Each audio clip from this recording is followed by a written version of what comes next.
एक बड़ी खबर मिल रही है। गांधी मैदान के दुर्गा मंदिर प्रांगण में मां पार्वती की प्रतिमा को शरारती तत्वों ने क्षतिग्रस्त किया है। रविवार सुबह करीब 7 बजे जब श्रद्धालु मंदिर पहुंचे तो प्रतिमा क्षतिग्रस्त मिली और इसके बाद लोगों में गुस्सा है। स्थानीय लोगों ने घटना की सूचना पुलिस को भी दी है। पुलिस अब मामले की जांच में जुटी है। जल्द आरोपियों की गिरफ्तारी की मांग हो रही है। वहीं पुलिस ने लोगों से शांति बनाए रखने की अपील की है। देखिए, यहाँ पर मां पार्वती की प्रतिमा को कुछ असामाजिक तत्वों ने क्षतिग्रस्त किया है और ये मामला अब पुलिस के संज्ञान में है। बताया जा रहा है कि पुलिस को शिकायत भी की गई है। इस बारे में जांच पड़ताल अब पुलिस करेगी। सुबह जब हम लोग मूर्ति को यहाँ देखे, लोग पूजा कर रहे थे, तो पहले हम लोग देखे कि कहीं मूर्ति का फेविकॉल से सटा हुआ था क्या या टूटा हुआ था। तो बहुत बिंदुओं पर हम लोग चर्चा की अपनों में। पता चला कि ये मूर्ति तोड़ा गया, लगता है कि जान के तोड़ा गया। राइट साइड में भी और लेफ्ट साइड में भी कोई भारी लोहा के चीज से उसको ठोकर मार के तोड़ा गया। इस मूर्ति का तोड़ने का मात्र उद्देश्य धार्मिक भावना को आहत करना है ताकि लेकिन जैसे हम लोग को सूचना मिला तुरंत हम लोग पहुँच गए और इसके बारे में छानबीन हम लोग भी कर रहे हैं, देख रहे हैं कि क्या स्थिति है, क्या लग रहा है, कहाँ का है कि नहीं है, कौन किया है नहीं। और ज्यादा जानकारी के लिए न्यूज 18 संवाददाता सुमन भट्टाचार्य हमारे साथ जुड़ रहे हैं। सुमन, मां पार्वती की मूर्ति क्षतिग्रस्त यहां पर पाई गई, तो क्या पुलिस ने यहां पर जांच पड़ताल शुरू कर दिया है? जी, जैसे ही स्थानीय लोगों ने पुलिस को घटना की सूचना दी, जामताड़ा थाना की जो पुलिस है वो मौके पर पहुंची, जांच पड़ताल शुरू किया है, लोगों से शांति बनाए रखने की अपील की है और पुलिस का कहना है कि वो लोग जांच पड़ताल तेज कर दी है। जल्द से जल्द आरोपियों की गिरफ्तारी की जाएगी। और ये कब लोगों को पता चला कि मूर्ति क्षतिग्रस्त है? जी, जब सुबह करीब 7 बजे लोग पूजा अर्चना मतलब नहा धो के पूजा अर्चना करने मंदिर पहुंचे तो देखा कि मूर्ति क्षतिग्रस्त वहां पर है। तो मूर्ति को उठाकर जब देखा तो दोनों साइड मूर्ति के जो है क्षतिग्रस्त है और उनको मतलब मूर्ति को तोड़ने के निशान मिले हैं कि ऐसा प्रतीत हो रहा है कि मूर्ति के दोनों साइड को लोग ने जानबूझकर क्षतिग्रस्त किया है, जिससे लोगों में काफी आक्रोश है। और क्या ये मंदिर जो है वो सीसीटीवी के निगरानी में है? जी, यहाँ पर कोई सीसीटीवी तो फिलहाल नहीं है, क्योंकि ये मंदिर गांधी मैदान में ही है। ठीक है, बहुत धन्यवाद आपका इन तमाम जानकारियों के लिए सुमन। पुलिस देखिए इस पूरे मामले की जांच पड़ताल में जुटी हुई है। देखिए, रांची से ये खबर मिल रही है, बिरसा जू में एकमात्र काले नर तेंदुए की मौत हो गई है। शुक्रवार की देर रात मिर्जा नाम के तेंदुए की मौत हुई है। दरअसल बीमारी के कारण मिर्जा की मौत की खबर मिल रही है और कमजोरी के कारण चलने फिरने में भी ये काला तेंदुआ काफी ज्यादा असमर्थ था। 2018 में असम के चिड़ियाघर से आदान प्रदान योजना के तहत तेंदुआ को लाया गया था। 3 सदस्यीय पशु चिकित्सा टीम ने तेंदुए का पोस्टमार्टम किया है। आपको ये बताते चलें, 2018 में असम से लाया गया था ये मिर्जा, एक नर काला तेंदुआ था। 2018 में 8 साल का था ये जब इसको लाया गया था। और मिर्जा जो है स्वभाव से भी बहुत ही चंचल था। आकर्षक रूप के कारण ही काफी ज्यादा ये लोकप्रिय भी था और काफी इसकी खासियत भी थी। काला तेंदुआ जो है बेहद दुर्लभ और आकर्षक होता है। तो काले तेंदुए को ब्लैक पैंथर भी कहा जाता है और शरीर पर काले रंग के बीच हल्के धब्बे होते हैं। सामान्य तेंदुए की तुलना में इसको बहुत ज्यादा फुर्तीला माना जाता है और ज्यादातर घने जंगलों में ही ये रहता है।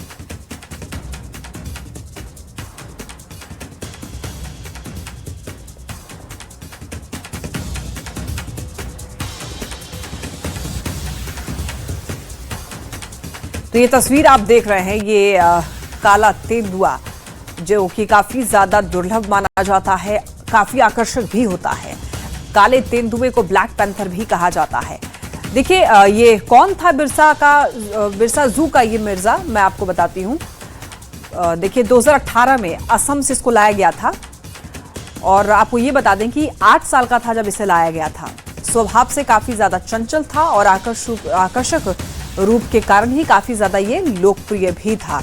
2018 में असम से लाया गया था मिर्जा, एक नर काला तेंदुआ था।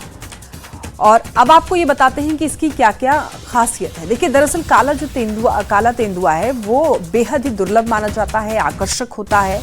काले तेंदुए को ब्लैक पैंथर भी कहा जाता है। शरीर पर काले रंग के बीच हल्के धब्बे होते हैं और सामान्य तेंदुए की तुलना में ये ज्यादा फुर्तीला होता है, यानी कि एक्टिव होता है काफी ज्यादा। काला तेंदुआ ज्यादातर घने जंगलों में रहता है। रात में शिकार करना इसे बहुत ज्यादा पसंद होता है और सुनने और देखने की क्षमता जो है काफी तेज होती है इसकी। काला तेंदुआ अकेले रहना काफी पसंद करता है। हिरण, बंदर और छोटे जानवरों का शिकार ये काला तेंदुआ करता है और भारत के कुछ जंगलों में ही काला तेंदुआ पाया जाता है, इसीलिए इसको दुर्लभ प्रजाति में इसको रखा गया है। काला तेंदुआ बहुत ही कम संख्या में पाए जाते हैं। संजय हमारे साथ जुड़ रहे हैं ज्यादा जानकारी के लिए। संजय, 2018 में असम से लाया गया मिर्जा अब नहीं रहा है। देखिए, बिल्कुल इसको लेकर जितनी खूबियां बता रही थी, जाहिर है कि दर्शकों को ये खूबियां जानकर बिल्कुल ये अफसोस होगा कि बिरसा जू में जो ये मिर्जा था अपने आप में कहते कि एक आकर्षण का केंद्र हुआ करता था। जैसे आप बाघ के बाड़े के करीब आते थे, आमतौर बाघ आकर्षण का केंद्र होता है कि बाघ के बाड़े के ठीक सामने जो तेंदुआ का बाड़ा है वो वहां पर एक तरीके से लोग इसी वहां पर लिखते थे ब्लैक पैंथर, तो लोग काले तेंदुए को देखने पहुंचते थे। एकदम आराम से वो तेंदुआ जो है ऊपर में कह सकते हैं कि पेड़ की डाली की शक्ल में एक जो बनाई गई थी लकड़ी का काट जो है वहां पर जो है वो एक लंबा सा बनाया था, उस पर वो अक्सर बैठा रहता था। लोग उसको आते थे। लेकिन तेंदुआ एक मुद्रा में, मतलब जिस पोस्चर में तेंदुआ बैठा घंटों आपको लगेगा कि स्टिल फोटो है, वैसे ही वो मुद्रा में लंबे समय तक बैठा रह सकता है। आपको लगेगा कि मैं फोटो देख रहा हूँ या वास्तव में तेंदुआ असली में बैठा है। तेंदुए की खासियत ये भी है कि तेंदुआ एक पोस्चर में लंबे समय तक बैठा रहेगा। और इस मिर्जा के बारे में खासियत है कि मिर्जा अक्सर घूमता टहलता था, क्योंकि जैसा आपने बताया ये फुर्तीला था। लेकिन इसकी जो कह सकते कि चिड़ियाघर में जो भी जानवर होते हैं उनकी सेहत जो है और उनकी उम्र दोनों लंबी होती है, सेहत भी काफी अच्छी होती है। जो भोजन के लिए उनको संघर्ष नहीं करना पड़ता है, समय से पर दवाइयाँ मिलती है। हालात विपरीत हो, मौसम अगर मान ली गर्मी का हो तो बाकायदा कूलर चल रहा है, ठंड का मौसम हो तो उसके बारे में हीटर जलाया जा रहा है, हमेशा समय पर खाना मिलता है। तो कभी भी किसी भी जानवर को, यानी मिर्जा के बारे में कहा जाए कि मिर्जा को भोजन के लिए संघर्ष नहीं करना पड़ा। असम में 2018 में लाया गया था, काफी छोटा था, उसमें उसकी उम्र काफी कम थी, तो उसको एक रेस्क्यू किया गया था। फिर वो असम पहुंचा था, असम से सीधे जो है आदान प्रदान योजना के तहत तो बिरसा जू पहुंचा। बिरसा जू चूंकि देश का जो है एक यूनिक बिरसा जू इसलिए कहते हैं ये नेचुरल जंगल है, मतलब कि यहाँ आने के बाद जानवरों को ऐसा लगता है कि वो कोई जू में नहीं है, एक जंगल में है, क्योंकि स्वाभाविक जंगल है। तो ऐसे में यहाँ जो प्राणी होते हैं उनकी आयु भी काफी लंबी होती है। तो पूरी उम्र जिया है आपको मिर्जा, और 24 साल कहते हैं कि तेंदुए की जो उम्र भी होती है तकरीबन औसतन 20 से 25 साल के बीच होती है। जी ठीक है, बहुत धन्यवाद आपका इन तमाम जानकारियों के लिए। चलिए बढ़ते हैं खबरों में आगे। धनबाद से बड़ी खबर मिल रही है। देखिए, हीरापुर मध्य विद्यालय की 4 दीवारी अचानक से गिर गई है, जिसके बाद से स्कूल की सुरक्षा व्यवस्था पर सवाल खड़े हो रहे हैं। देखिए, जो जानकारी मिली है उसके अनुसार स्कूल की दीवार लंबे समय से टूटी हुई थी और धसी हुई थी, लेकिन शिक्षा विभाग ने कोई पहल नहीं की और अब ये 4 दीवारी भरभराकर गिर गई। हालांकि रात की बात है ये, और इसी वजह से हादसे के समय चूंकि स्कूल बंद था तो घटना में कोई हताहत नहीं हुआ है। लेकिन क्या होता अगर बच्चे उस दौरान स्कूल में मौजूद होते? 4 दीवारी सड़क किनारे स्थानीय दुकानदार वहां पे दुकान भी लगाते थे। घटना के समय कोई दुकानदार भी नहीं था, नहीं तो कोई वहां पर हादसा हो सकता था, कोई लोग घायल हो सकते थे। तो ऐसे में बहुत बड़ी लापरवाही शिक्षा विभाग की तरफ से इसको मानी जाएगी। चूंकि रात में घटना घटी, अगर दिन में घटना घटती, स्कूल में बच्चे मौजूद होते या फिर जहां जो आसपास दुकान लगाते हैं अगर वो मौजूद होते तो कोई हादसा यहां पर हो सकता था। अपने गिरा दिया, वो धसा हुआ दीवार था, बिहार से थोड़ी था, 7-8 साल से धसा हुआ दीवार था। अचानक भगवान कृपा से किसी का कुछ नहीं हुआ।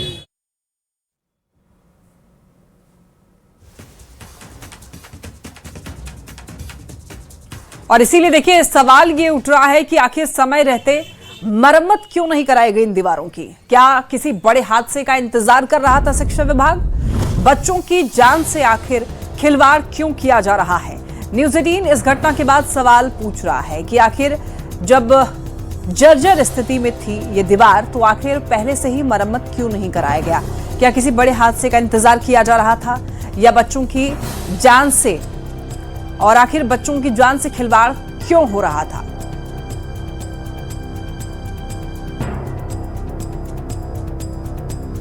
और ज्यादा जानकारी के लिए न्यूज़ 18 संवाददाता संजय गुप्ता हमारे साथ जुड़ रहे हैं।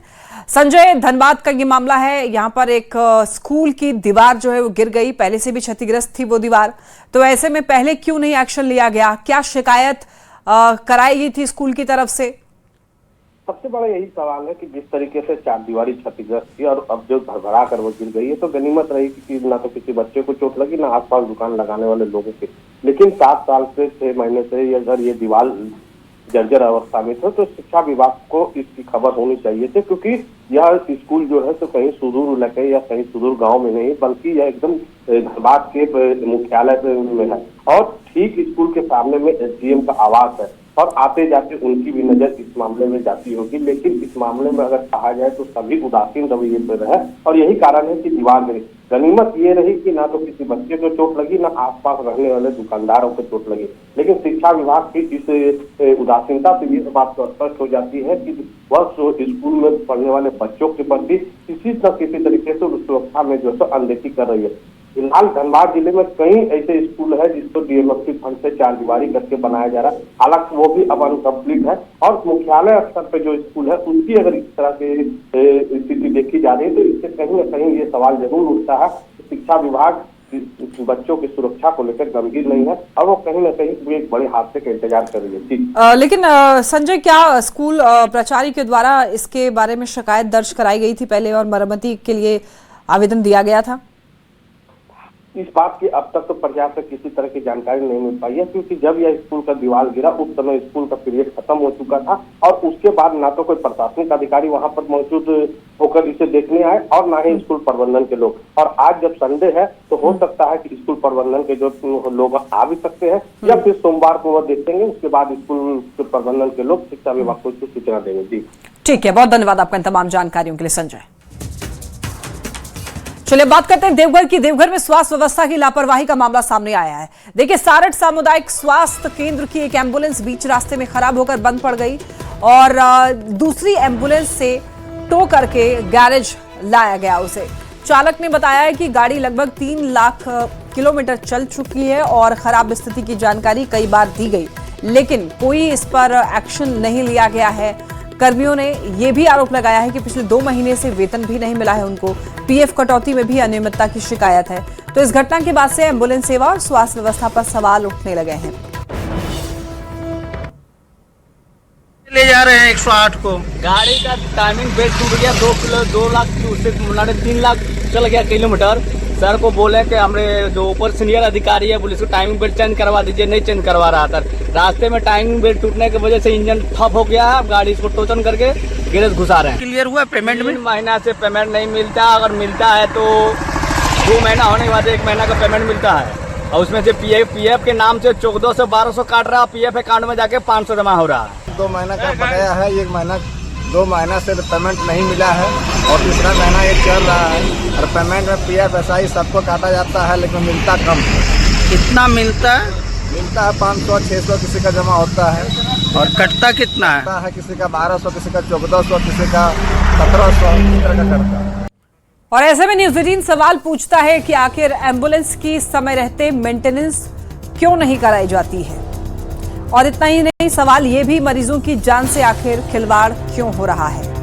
इमरजेंसी की हालत में अगर यही स्थिति एम्बुलेंस की रहेगी तो आखिर मरीज हॉस्पिटल तक कैसे पहुंचेंगे और कब सुधरेगी राज्य की स्वास्थ्य व्यवस्था। बढ़ते हैं खबरों में आगे। हजारीबाग से इस वक्त एक बड़ी खबर, डबल मर्डर केस का खुलासा हुआ है। देखिए, 3 महीने के बाद हत्याकांड का खुलासा किया गया है और यहां पर पोता ही निकला है दादा और दादी का हत्यारा। डायन बिसाही के शक में हत्या की थी। आरोपी विक्की कुमार दास गिरफ्तार हुआ है। हत्या के बाद धरने में भी शामिल था पोता।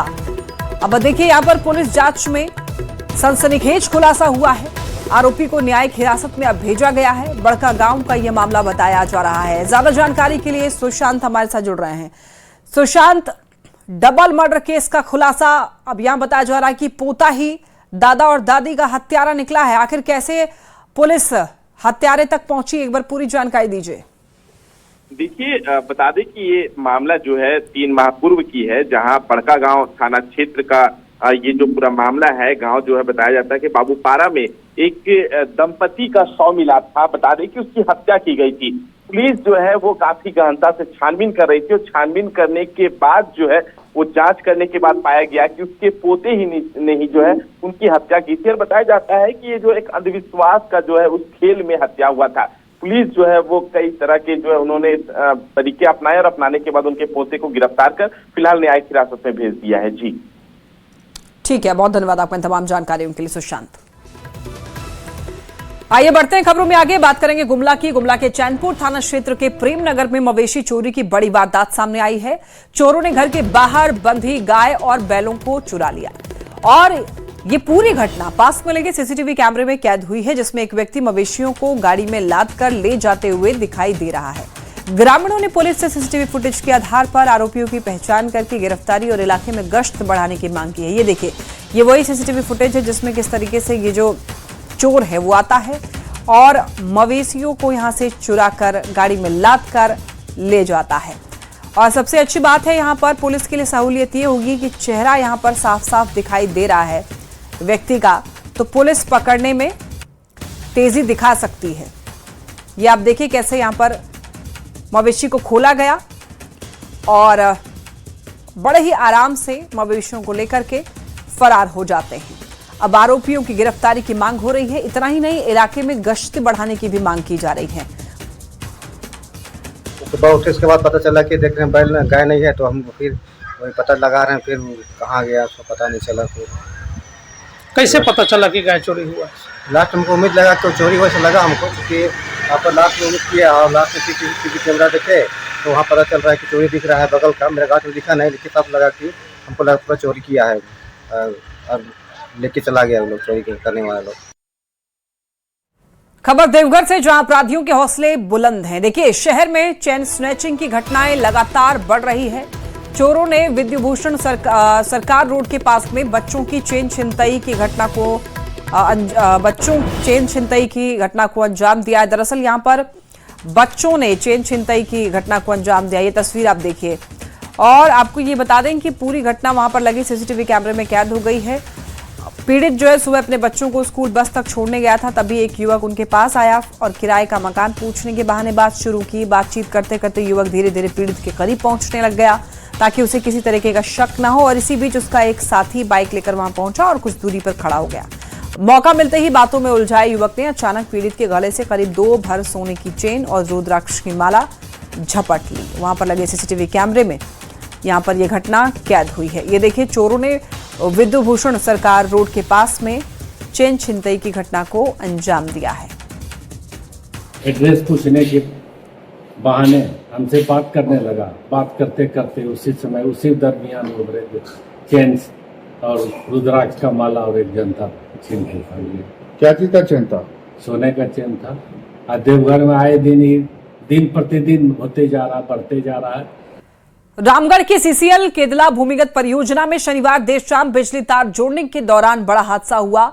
इसमें एक ग्रामीण की मौत हो गई जबकि एक अन्य घायल हुआ है। हादसे के बाद देखिए ग्रामीणों में आक्रोश है और रविवार सुबह से उन्होंने परियोजना का चक्का जाम कर दिया है। इससे कोयले का उत्पादन और डिस्पैच पूरी तरह ठप हो गया है। ग्रामीणों का आरोप यह है कि यह घटना सीसीएल प्रबंधन और ठेकेदार की लापरवाही से हुई है। उन्होंने मृतक के परिजनों को नौकरी और मुआवजा देने की मांग की है। वहीं घटना की जानकारी मिलने पर तिवारी महतो मौके पर पहुंचे और ग्रामीणों से बातचीत की।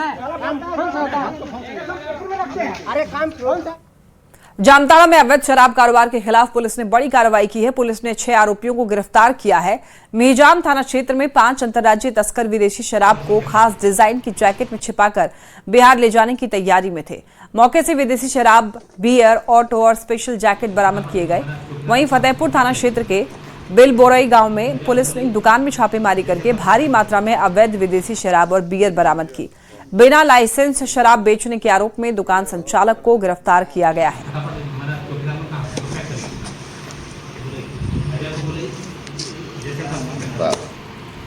पलामू के एकौनी गांव में अनाथ बच्चों से मिलने उपायुक्त पहुंचे और हालात का जायजा लिया। यह मामला सोशल मीडिया के जरिए सामने आया था, जहां बताया गया था कि गांव में 3 छोटे बच्चे अपने माता पिता को खो चुके हैं और उन्हें सरकारी योजनाओं का लाभ नहीं मिल पा रहा है। इसके बाद सीएम हेमंत सोरेन ने मामले को गंभीरता से लेते हुए पलामू उपायुक्त को तत्काल कार्रवाई का निर्देश दिया। इसके बाद जिला प्रशासन ने बच्चों से मुलाकात करके उन्हें सरकारी योजनाओं से जोड़ने की प्रक्रिया शुरू करने का निर्देश दिया। जिले में कुछ चीज़ों तो हम लोग आपको जितनी सरकारी योजनाओं से जोड़ सकते हैं उससे हमने जोड़ने का निर्णय लिया है। और उसमें स्पॉन्सरशिप की योजना है जिसके तहत हम लोग 4,000 रुपये पर मंथ आपको देंगे। पढ़ाई चल रहा है, स्कूल गए थे आज बंद है। कौन से स्कूल में पढ़ते हो? 10 में आप पढ़ते हैं। स्कूल कौन सा? मलवरिया। ठीक है। उत्क्रमित हाई स्कूल है सर। अच्छा। चलिए बहुत बढ़िया। पढ़ाई कैसे चल रहा है? ठीक है। मन लगता है पढ़ाई में? झारखंड में पूर्व मुख्यमंत्री अर्जुन मुंडा ने सोशल मीडिया पर पोस्ट करके चाईबासा सर्किट हाउस में हुई परेशानी को लेकर अधिकारियों पर सवाल उठाए हैं, जिसको लेकर अब सियासी बयानबाजी भी तेज हो गई है। बीजेपी ने राज्य के अधिकारियों की कार्यशैली पर सवाल खड़े करते हुए ये कहा कि इस राज्य के अधिकारी बीजेपी के लोगों को अपमानित करना चाहती है, जिसका पलटवार करते हुए झारखंड कांग्रेस के मीडिया प्रभारी राकेश सिन्हा ने यह कहा कि बीजेपी के लोग सिर्फ इस राज्य के अधिकारियों पर सवाल खड़े करना चाहते हैं। अधिकारी अपना बेहतर काम कर रहे हैं। देखिए, जो पूर्व मुख्यमंत्री होते हैं, पूर्व केंद्रीय मंत्री होते हैं, उनका अपना प्रोटोकॉल होता है। कहीं भी जाते हैं तो वो उस प्रोटोकॉल के तहत जो जिला के अधिकारी हैं उनको रिसीव करना चाहिए, उनके साथ उनकी बातचीत होनी चाहिए और तमाम प्रोटोकॉल का पालन होना चाहिए। लेकिन इस सरकार में अधिकारी ना खुद को सरकार का एजेंट समझ बैठे हैं और ऐसा लगता है उनको कि अगर वो चले जाएंगे भाजपा के किसी पूर्व मुख्यमंत्री के पास तो सरकार में वो नप जाएंगे। तो ये हेमंत सरकार में जो कटुता है उन्होंने बढ़ा दी है और अफसरों को भी समझना चाहिए। सरकारें आती जाती है साहब, आपके इस व्यवहार को तो हम नहीं भूलेंगे। अधिकारी इस राज्य के काफ़ी संजीदा हैं और अधिकारी कभी भी प्रोटोकॉल का उल्लंघन नहीं करते हैं, क्योंकि भारतीय जनता पार्टी को इस राज्य के अधिकारियों के ऊपर प्रश्न खड़ा करके एक सरकार के खिलाफ एक नैरेटिव सेट करना है। तो इसमें भारतीय जनता पार्टी लगातार प्रयास करते रहती है। कभी एक वांछित अपराधी के वीडियो पर प्रशासन को घेरने का काम करती है, तो कभी एक अपराधी के इनकाउंटर पर सड़कों पे उतर करके प्रशासन के ऊपर प्रश्न खड़ा करती है। तो हमें ये लगता है कि भारतीय जनता पार्टी लगातार इस प्रकार का कार्य करते रहती है। और यहाँ रुक रहे हैं एक छोटे से